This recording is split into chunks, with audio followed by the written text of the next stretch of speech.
আসসালামু আলাইকুম রহমতুল্লাহি অবরকাতুহু।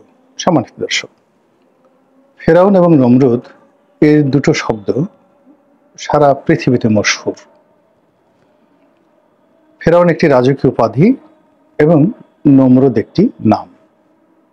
আমরা যাকে নমরুদ বলি, ইতিহাসে তিনি নিমরুদ নামে পরিচিত। ব্যাবিলনের শাসক ছিলেন নিমরুদ এবং তার অত্যাচার, জুলুম এবং নবী হত্যার জন্য তিনি মহাকালে কুখ্যাতি অর্জন করেছেন। আর ফেরাউন বলতে যাদেরকে বোঝানো হয় তারা মূলত মিশরের শাসক, যে সময়টিতে সারা পৃথিবীর কৃষ্টি, কালচার, শিক্ষা, দীক্ষা, জ্ঞান, বিজ্ঞান, উন্নয়ন এবং অর্থ এবং বিত্তের যে সমাহার একটি রাষ্ট্রশক্তিতে সর্বোচ্চ পর্যায়ে ঘটেছিল, ইভেন বেটার দ্যান টুডে। এখন হয়তো আমাদের হাতে একটা মোবাইল আছে, আমাদের হাতে কিছু বোমারু বিমান আছে, অ্যাটমিক এনার্জি আছে, ঘরে এয়ার কন্ডিশন আছে, কিন্তু একটা পিরামিড তৈরি করার মতো প্রযুক্তি আমাদের হাতে নেই। মানুষের একটা মৃতদেহ হাজার হাজার বছর জিয়ে রাখার মতো যে প্রযুক্তি ফেরাউনদের ছিল, সেটা আমাদের নেই। এরকম অসংখ্য ঘটনা, এরকম অসংখ্য সভ্যতা, অসংখ্য আবিষ্কার যাদের হাত ধরে হয়েছিল তারা ছিলেন মিশরের শাসক, তাদের উপাধি ছিল ফেরাউন। ফেরাউনরা আজকের যে মিশর, প্রাচীন জমানাতে এটা আপার ইজিপ্ট অ্যান্ড লোয়ার ইজিপ্ট, লম্বালম্বি। আপনি মিশরে যদি মানচিত্র দেখেন তাহলে দেখবেন যে একেবারে লম্বা একটা মানচিত্র। এটা দুই ভাগে বিভক্ত ছিল। আপার ইজিপ্টের যে অংশটিতে তারা রাজধানী স্থাপন করেছিল, যেটি আধুনিক লুকজর। আর লোয়ার ইজিপ্টে তাদের যে রাজধানী, এটি ছিল আজকের কায়রো। লুকজর এবং কায়রো দুই জায়গাতেই পিরামিড রয়েছে এবং নীল নদের যে প্রবাহ, এই দুটো স্থানই রয়েছে। ফেরাউনদের যে সুদীর্ঘ শাসন আমল, ধরে নেওয়া হয় যে আজ থেকে ৫,০০০ বছর আগে যেটা শুরু হয়েছিল, সেই শাসন ব্যবস্থা শেষ হয়ে যায় খ্রিস্টের জন্মের ৫০ বছর আগে, অর্থাৎ যিশু খ্রিস্ট যখন একেবারে যৌবনে উপনীত, ঠিক সেই সময়টিতে এই শাসন ব্যবস্থা শেষ হয়ে যায় ক্লিওপেট্রার মাধ্যমে। সর্বশেষ ফেরাউন, দ্য লেডি ফেরাউন, হি ওয়াজ ক্লিওপেট্রা। মিশরে যদি আপনি যান তাহলে আপনি সেখানে ফেরাউনদের বহু জয়গান শুনতে পাবেন। তারা ফেরাউনদেরকে জাতির পিতা মনে করে এবং তাদের যাকে বলা হয় সৌভাগ্যের প্রতীক, ঐতিহ্যের প্রতীক, এবং তারা যেভাবে ফেরাউন জমানাকে আপহোল্ড করে, ওভাবে তারা আর কোনো জমানাকে আপহোল্ড করে না। সবচেয়ে আশ্চর্যের ব্যাপার হলো যে ফেরাউনদের মধ্যে যেই লোকটিকে আমরা সবচেয়ে বেশি ঘৃণা করি এবং যার কারণে ফেরাউনটি গালি হয়ে গেছে আমাদের নিকটে, কোরআনে যে ফেরাউনের নাম এসেছে তিনি হলেন রামসিস দ্য সেকেন্ড, দ্বিতীয় রামসিস। এখন দ্বিতীয় যে রামসিস, তিনি মানে যাকে বলা হয় ফেরাউনদের ইতিহাসের সবচেয়ে সফল ফেরাউন। মিশর তাকে ফাদার অব দ্য নেশন হিসেবে স্বীকার করে এবং তার সম্মান এবং মর্যাদা কোন পর্যায়ে, তার মমিটি এখনো মিশরের জাদুঘরে আছে এবং সেই মমিটি একবার পরীক্ষা করার জন্য ফ্রান্সের সরকার ফ্রান্সে আনতে চাইল।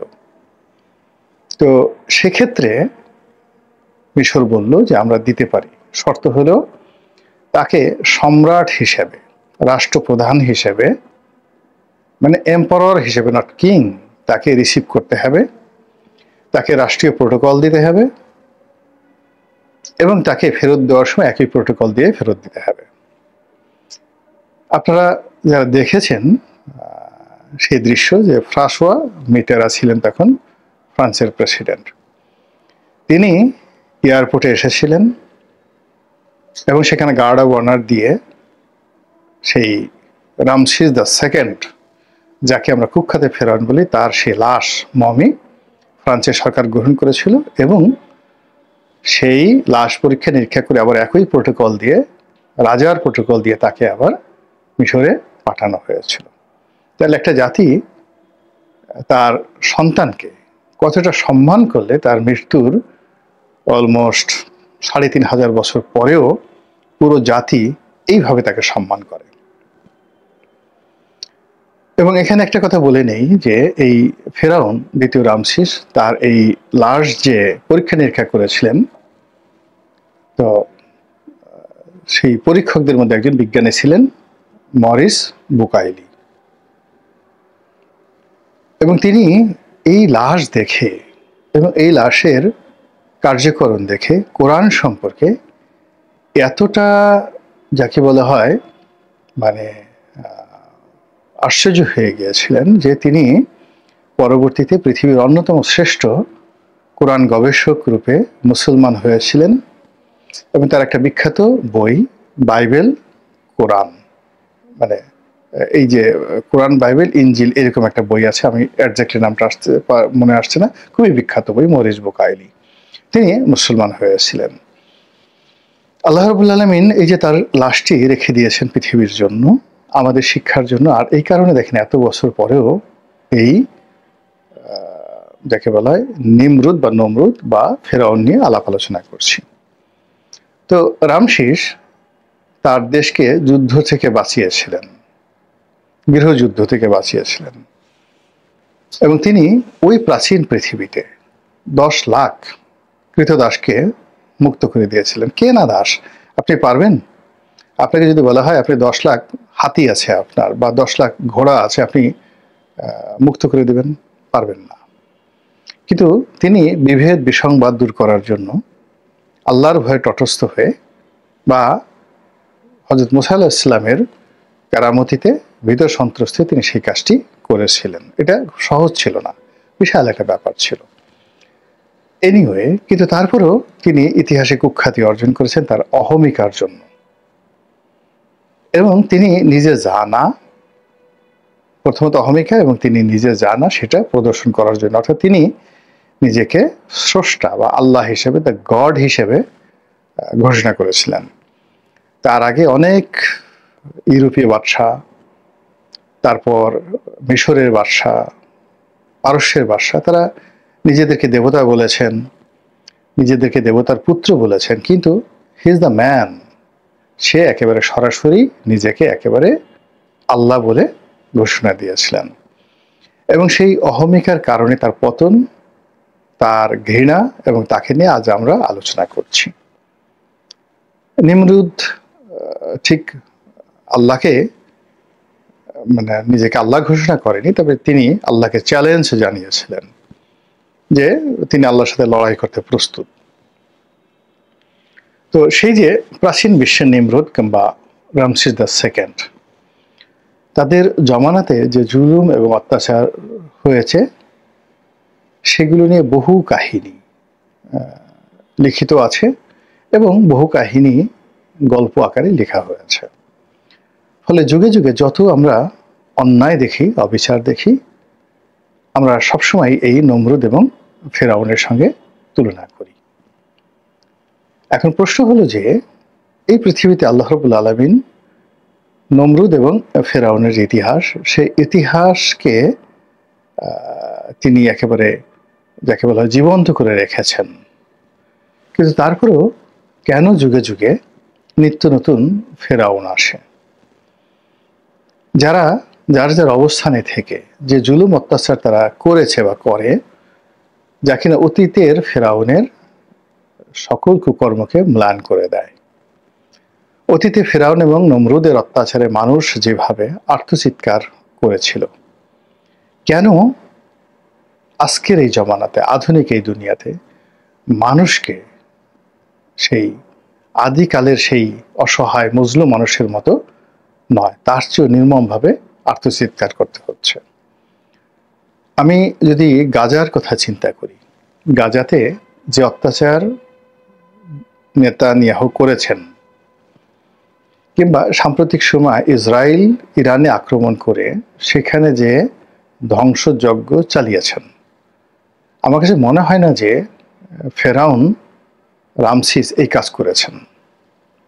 বরং আমি মিশরে গিয়ে ফেরাউনের যে ইতিহাস এবং তার যে ন্যায় বিচার সম্পর্কে আমি শুনেছি, আমি থান্ডার্ড হয়ে গেছি। আর কোরআন গবেষণা করে তার ন্যায় বিচার সম্পর্কে যে ধারণা পেয়েছি, তার ধৈর্য সম্পর্কে এবং তার যে রাজস্বিকতা সম্পর্কে ধারণা পেয়েছি কোরআন থেকে, আমি নিজে অবাক হয়ে যাই যে এতটা ডেমোক্রেসি তিনি কি করে কনফার্ম করেছিলেন, এতটা ন্যায় বিচার ফেরাউনের সাম্রাজ্যে কিভাবে ছিল। যা সেটা ছোট্ট উদাহরণ দেয়। হযরত মুসা আলাইহিস সালাম ফেরাউনের রাজপরিবারে মানুষ হতে থাকলেন রাজপুত্র হিসেবে। ওখানে দুটো সম্প্রদায় ছিল, মিশরে যারা সান অফ দ্য সয়েল তাদেরকে বলা হতো কিপ্তি, আর যারা কৃতদাস তারা ছিলেন বনি ইসরায়েল জাতি।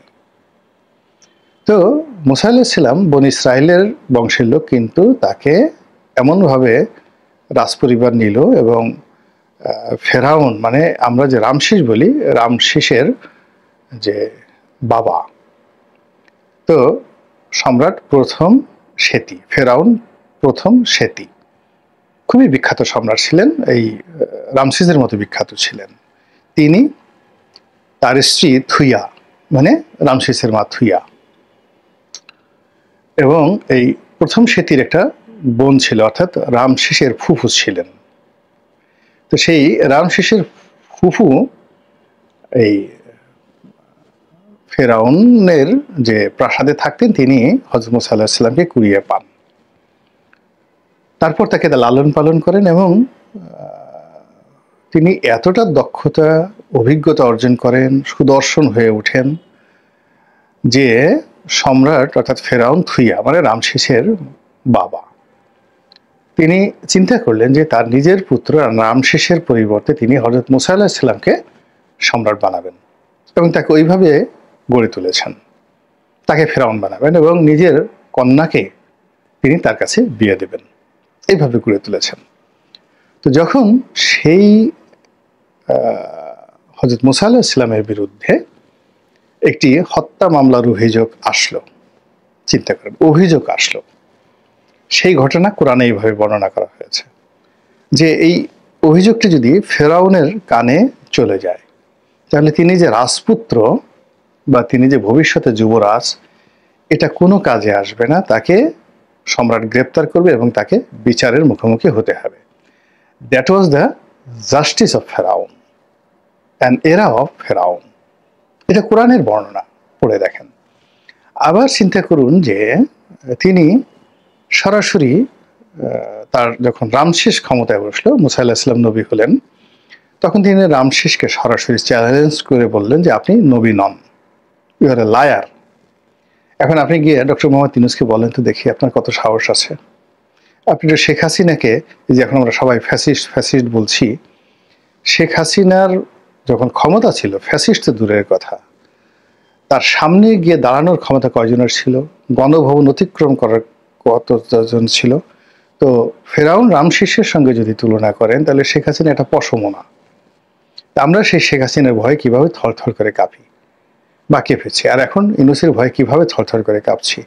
আর সেখানে তিনি তার রাজ দরবারকে এতটা গণতান্ত্রিক করেছিলেন যে সেখানে ধর্ম প্রচারের জন্য, তার ভুল সংশোধনের জন্য সরাসরি হযরত মুসা আলাইহিস সালাম এবং তার ভাই হযরত হারুন আলাইহিস সালাম সেখানে গিয়ে দিনের পর দিন, মাসের পর মাস তার সাথে বার্গেনিং করেছে। এনিওয়ে, তো এই যে আমাদের যে আমরা যা কিছু বলি, সেটা হলো অনেক কিছুই রূপক অর্থে।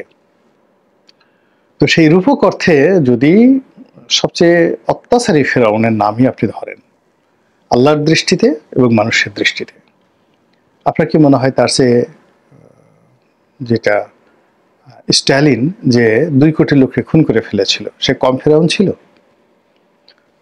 কিংবা এই মাও সেতুং চীন বিপ্লবের পরে 4-5 কোটি লোককে মেরে ফেলেছেন। ইহুদি নিধন, 20 লক্ষ ইহুদি নিধন থেকে শুরু করে দ্বিতীয় বিশ্বযুদ্ধে যে হত্যাকাণ্ড ঘটিয়েছেন, যাকে বলা হয় এডলফ হিটলার, আপনি তাকে কি ফেরাউন বলবেন, কি নমরুদ বলবেন? কিংবা এই যে এখন এই সময়টিতে এই বাংলাদেশে, এই ভারতে, এই পাকিস্তানে যা কিছু হচ্ছে, এখন এই যে মব সন্ত্রাস, এই যে এখন যে যাকে বলা হয় মামলা মোকদ্দমা, অন্যের সম্পত্তি হরণ থেকে শুরু করে যা কিছু হচ্ছে, এই জমানার সঙ্গে আপনি কোন জমানার তুলনা করবেন বলেন তো? তো কাজেই মুসলিমের যে কান্না, এটা যে কেন শেষ হচ্ছে না, কেন যে পৃথিবীতে যুগের পর যুগে মানে নিত্য নতুন ফেরাউন আসছে, এটাও আমার মাথায় ঢুকছে না। এক জালেম যায়, আরেক জালেম আসে, এক ফ্যাসিস্ট যায়, আর এক ফ্যাসিস্ট আসে, এক ডিক্টেটর পতন হয়, আর এক ডিক্টেটর মাথা ছাড়া দিয়ে ওঠে, এক চোর যায়, আর এক চোর দাঁড়িয়ে যায়, এক ডাকাত মৃত্যু হয়, আর এক ডাকাত তলোয়ার নিয়ে সামনে এগিয়ে আসে। একই মানব জীবনে কেন এমন হয়? মহান আল্লাহ আমাদের সবাইকে সমূহ বিপদ এবং বিপত্তি থেকে রক্ষা করুন, হেফাজত করুন। আসসালামু আলাইকুম ওয়া রাহমাতুল্লাহি ওয়া বারাকাতুহু।